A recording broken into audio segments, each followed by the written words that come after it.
I'm Nick Jones, author of the Joseph Bridgeman series. Today I'm going to be reading you an excerpt from one of my novels. This is something I've wanted to do for a while, and it's a chance to share a little bit more about how I structure my novels, how I go about writing.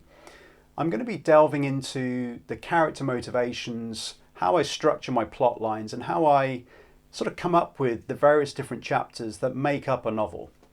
So I hope you enjoy that. Needless to say, this is kind of for the fans, so there are going to be some plot spoilers. But yeah, let's dive in. Let's go beyond the chapter.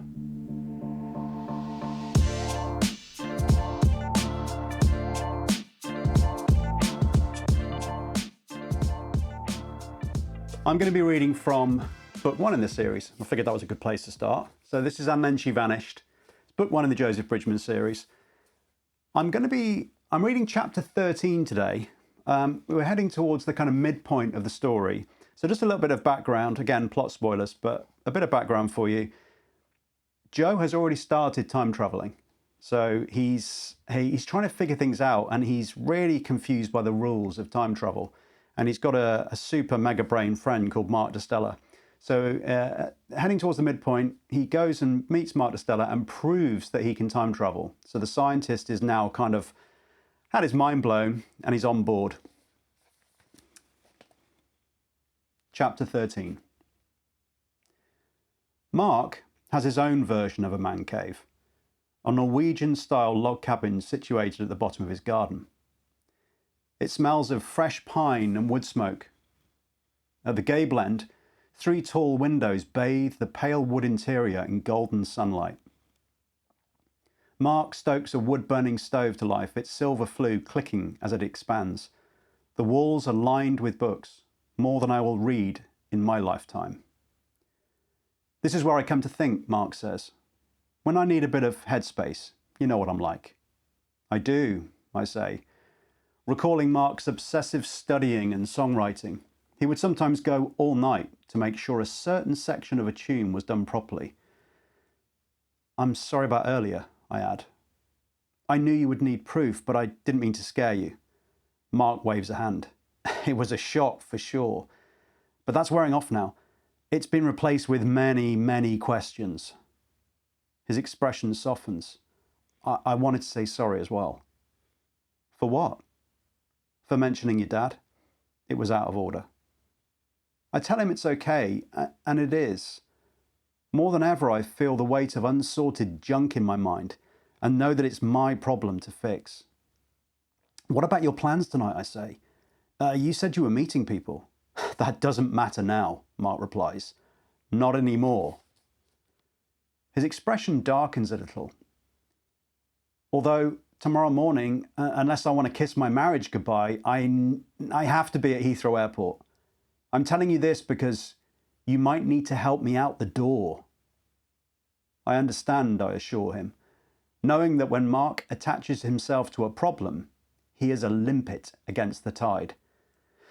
Good, he says. For now, I'm all yours. He gestures to a large floral sofa piled with cushions. I take a seat, and he drags over a whiteboard, wheels clicking on the wooden floor. The board is covered in mathematical equations, all hieroglyphics to me. So, how does it work? He asks. You said you hypnotize yourself? Yes. That's how this all began. And how far have you been? I lean forward. I made it all the way back to the fair, Mark. I made it to 1997. His face is a picture. My God, he whispers. Did you find out what happened to Amy? No. I shake my head, remembering the pain and sense of hopelessness. I was only there for a few seconds before I got dragged back. He frowns, blinking. Hang on, so you don't decide when you come back? No. Why not? I don't know, I tell him.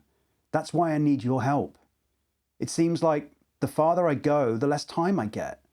I just get pinged back after a while, but I need to find a way to stay longer. Have you changed anything? He asks. Altered the past in any way? Yes, I tell him, a little reluctantly. I won some money on the lottery. Mark laughs. Good for you. So it's possible to change the course of things. Seems that way. But what about the chronology protection conjecture? The what? Stephen Hawking? The laws of physics prevent time travel? On all but a submicroscopic scale? Mark speaks quickly, staring unseeingly at the ceiling, his voice only just above a murmur. The semi-classical calculations, didn't they indicate that the pilot would only drive the energy density to infinity? Mark, I don't know about any of that, I shrug, but it doesn't seem to matter. It just happens. He snaps out of his daze. Have you told anyone else about this? Just one person, I tell him, but I trust him completely. You know what I'm going to say, don't you? He asks. That we need to test and validate? Exactly, he nods. But I'm not sure we should be doing this alone. No, we can't tell anyone else, Mark, I say vehemently. I trust you, but other people, they'll complicate things, slow us down. I understand. I have proven that I can reach her, I say. I just need enough time in the past to find out what happened and hopefully change it. Mark rolls up his sleeves and goes to work erasing the board. He checks over his shoulder. All my work, all my thinking, in fact, everything that happened before today has just become irrelevant. With the board clear, he adds, now, start again at the beginning. The first time you travelled, tell me everything. As I talk him through my first couple of accidental jumps, he writes, nodding and recording the basics like location and duration. It feels good to work this through.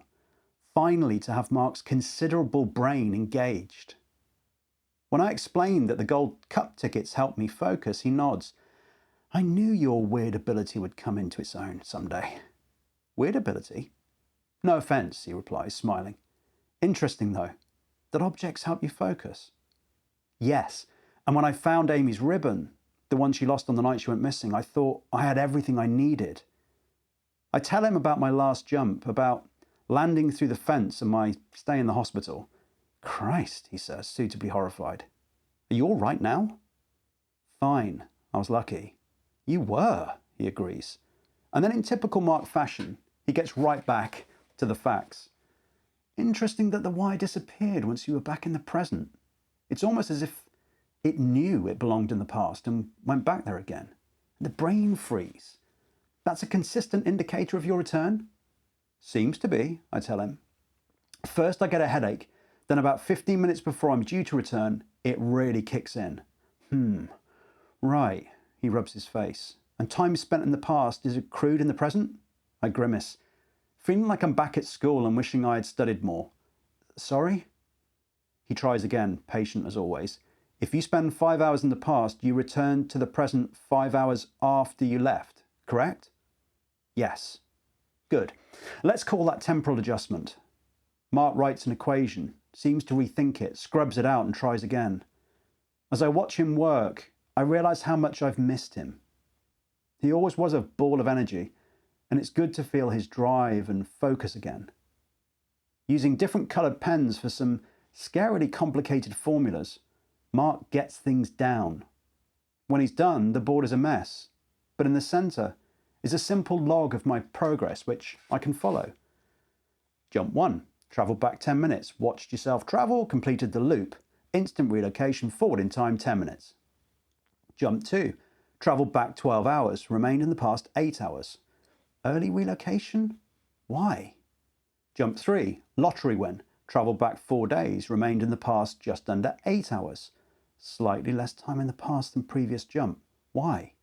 Jump 4, Gold Cup, travelled back 14 years, remained in past 30 minutes. Is this a pattern? Jump 5, the fairground, travelled back 22 years, remained in the past a few seconds. Question mark. Jump 6, driveway, travelled back 30 minutes, relocated 30 minutes after departure. Internal clock keeping time? We pore over the board for a while, fire crackling, the room warm and pleasant. What are you thinking? I ask him. He rubs his jaw, deep in thought. You have to understand, this is limited data. These are rough approximations. None of this would stand up to even the most basic scrutiny. We need controlled test. Tests.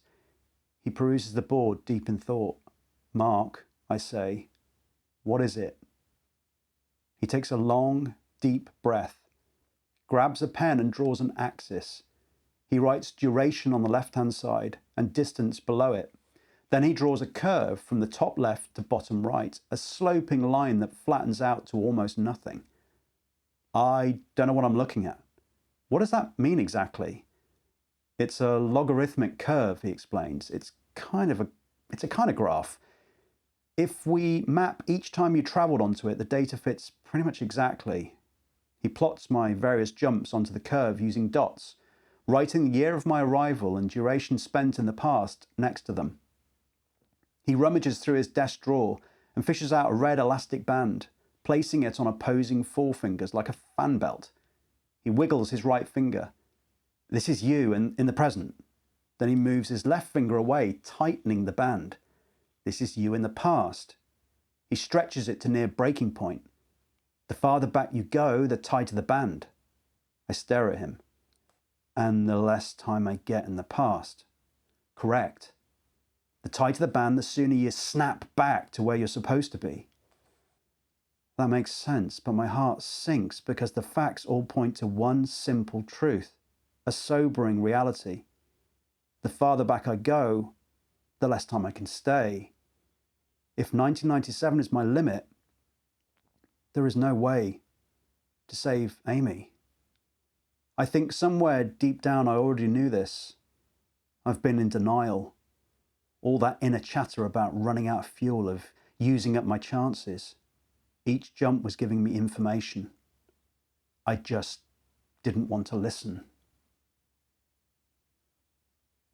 Mark taps his pen against the board.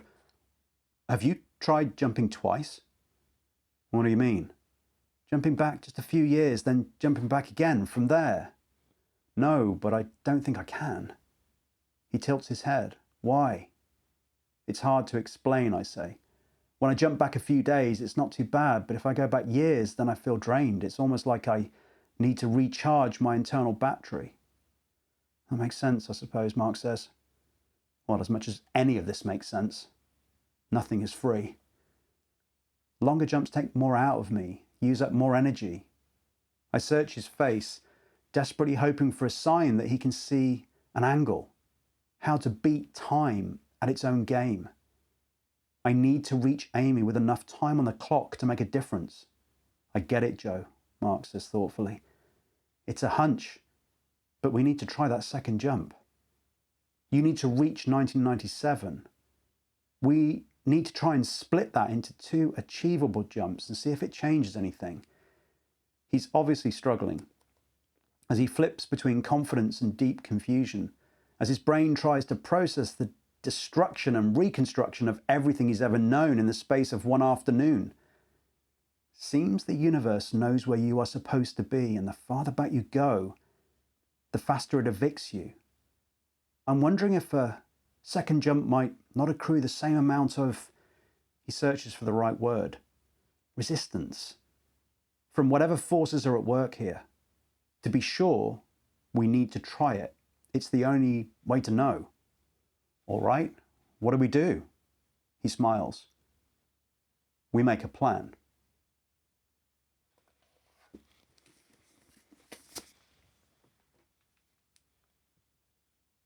I hope you enjoyed that. I really enjoyed going back and reading it again. It's quite interesting when you haven't read something for such a long time, to go back and revisit it. It's fun.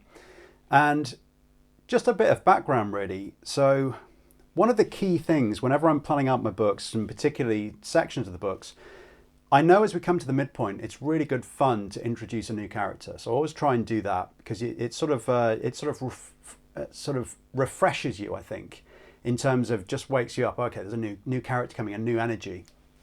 And between Joe and Mark Distella, Mark Distella is a scientist. He's super smart, and he's going to have very fixed thinking on this. Time travel is impossible. What about all these different, things that prove that time travel is impossible? And on the other side, you've got you've got Joe, who is, that's where his name comes from. He's an average Joe. And Joe is basically me. You know, he's not academic. His intelligence, I suppose his skills are different, very different to Mark. And I think having those different quadrants, two people on either side of a situation is always going to give you a fun scene. So I'm always looking for that. You know, having two people sat there who agree is not good fiction. So I always like it when you get two people with very opposing views and you throw them together. So that's kind of how it started, I suppose. I knew that I needed a scientist character. That was something I picked up from one of the craft books that I read very early on, is that if you want people to believe the impossible, then get a scientist to say it. And that, and it made me laugh. And then you see it in all the movies too, you know, it's Independence Day or whatever. You've always got the kind of the disaster movies. It's like, don't have an average person tell the president that, you know, the world's going to freeze over. Have a scientist do it. So they make it more real. I also knew that, you know, having Joe being this kind of like normal person like me, I mean, I could spell fudge with my exam results, and then having this super mega brain, it was going to be a lot of fun to throw Mark into this kind of situation. But I also knew that I wanted to really focus on the rules.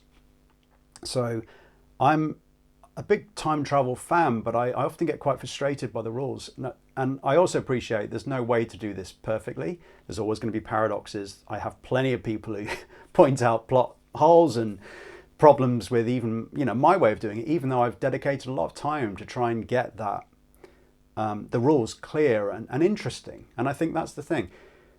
Without having time travel where you can just go back and change anything and do anything you like at will, wasn't really that interesting to me.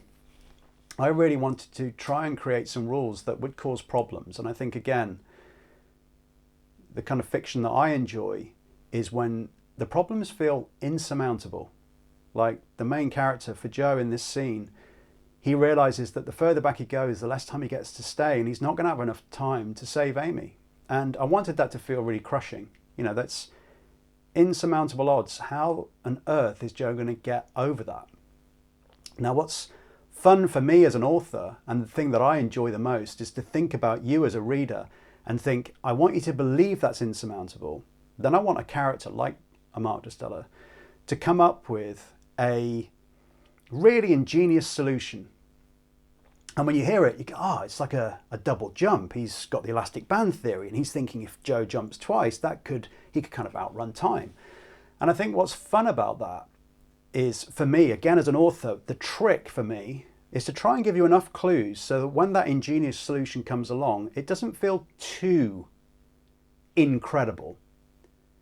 It doesn't feel too convenient. It just feels like it's the kind of logical thing that someone like Mark might have come up with. So it's just that sort of game that I try to play with you as a reader, is to kind of say, okay, this feels like there's no way around it, but what about this? And you go, oh yeah, that kind of makes sense. So it's a kind of agreement. We're suspending our disbelief. Time travel is real. Joe is going through this stuff. And then there's this kind of cat and mouse game that you and I are playing to kind of come up with interesting twists and reveals that keep you reading and keep you excited. And they keep me excited too as an author. I'm kind of like, when I come up with some of those ideas, they feel like lightning bolts and it feels really good fun and really cool. I'm then into the nitty gritty of writing it, but I try and remember that feeling. And I love it when I get it from films and books that I'm reading. So I think it's important that it feels logical. It was also interesting for me reading that back because it reminds me how much I read my work aloud during the process. I will often edit 4 or 5 times based on reading aloud. So Kay and I will read to each other, we'll read the chapters out loud, we'll take on different parts sometimes, and just try and get that flow. And I think flow is something that's so difficult to achieve. I'm always aiming for it, and I know when I get it, and it's painful when you don't. But trying to get flow into the writing, for it to feel natural, for the dialogue to feel good. I mean, Ray Porter does such an amazing job on the audiobooks. I was a bit nervous about reading that because it's like I'm not going to do it anywhere near as good as Ray can do it. But Ray once described the dialogue that I write. He said it kind of falls off the bone, and I think that's good. I think it was a compliment, is that it feels natural. So I think, you know, hearing that from Ray was quite a moment. Well, I hope you enjoyed that. Let me know if there's any specific chapters that you'd like me to cover in the future, and I can certainly look at doing that. This was a lot of fun, so I'd like to do more of it. You can find me, if you end up listening to this and you want to give the books a try, you can find me anywhere that you buy books. Just search Nick Jones. And if you'd like to support me, I'd really appreciate that. You can go to buymeacoffee.com/Nick Jones Author. And that's it. I'll see you in the next one.